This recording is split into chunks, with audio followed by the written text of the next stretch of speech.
Hi, so today we are going to talk about cluster feeding. What is cluster feeding and how do you manage cluster feeding? So, cluster feeding is basically when your baby takes short, frequent feeds. It means your baby is taking 10 minutes feed after every half an hour or 1 hour or so, or prolonged feeds, which can be either 1 hour or even more than that. These are cluster feeds. Most common time is the night time, but it can also happen in morning or late evenings. Point is that how do you manage this cluster feeding time? So at this time, first is that you focus on on-demand feeds. Whenever the baby is asking, however the baby is feeding, how much the baby is feeding, keep feeding the baby. That's how you will also get rest and the baby will also be satisfied.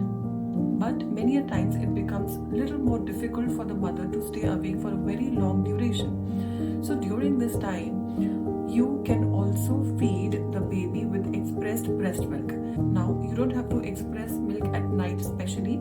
You can express milk during the daytime or the evenings in between whenever you get time. Store that milk in the refrigerator and prepare a stash. Now, that expressed milk can be used during the cluster feed time or when the baby is, too cranky or too fussy and you are actually very tired. So you can just take the milk out from the refrigerator, warm it up and feed the baby. This is a little easier option, but don't forget to feed the baby directly, which is most important.